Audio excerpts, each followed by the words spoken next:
বন্ধুর জন্মদিনে গিয়ে যে বন্ধুর সাথে এরকম হবে কখনোই ভাবিনি। আজকে কিন্তু আমার এই বন্ধুটার জন্মদিন ছিল। তাই কিন্তু আমরা সবার ১ম এ এখানে চলে আসি একটা কেকের দোকানে। আর এসেই কিন্তু এখানে আমাদের এই কেকটা পছন্দ হয়ে যায়। তারপরে কিন্তু আমরা এখানে বন্ধুর জন্য একটা অন্য ধরনের নাম এখানে লিখিয়ে কিন্তু সেখান থেকে আমরা এখানে বাইরে চলে আসি।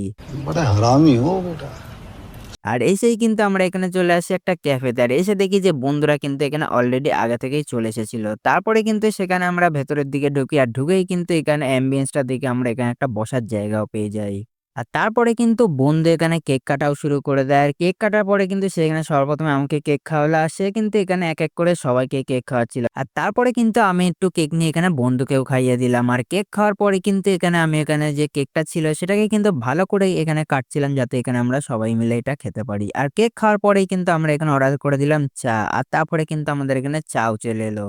আর তারপরে কিন্তু আমি এখানে একটু চা খেলাম। আর চা খেয়ে ভাবছিলাম যে আমরা কি অর্ডার দেবো? আর তারপরে কিন্তু আমরা এখানে অর্ডার দিলাম চিকেন ফিঙ্গার, তার সাথে ছিল কিন্তু এখানে মোগলাই। আর এখানে কিন্তু মোগলাইটার যে আলুটা ছিল সেটা কিন্তু একটু অন্য ধরনের আলু ছিল। আর সবার ১ম এ কিন্তু আমি এখানে চিকেন ফিঙ্গারটা ট্রাই করলাম, যেটা কিন্তু আমার খেতে মোটামুটি ভালোই লাগলো। আর তারপরে আমি এখানে ট্রাই করলাম মোগলাইটা। আর মোগলাইটাও কিন্তু মোটামুটি খেতে ভালোই ছিল। আর এইসব খাওয়ার পরে কিন্তু আমার বন্ধু এখানে বিলও দিয়ে দিল। আর তারপরে কিন্তু আমরা এখানে সবাই বেরিয়ে পড়লাম বাড়ি যাওয়ার উদ্দেশ্যে। তো আমি এবার এই ঠান্ডায় বাড়ি যাই। আর তোমরা আরো মিনি ব্লগের জন্য সাবস্ক্রাইব করো।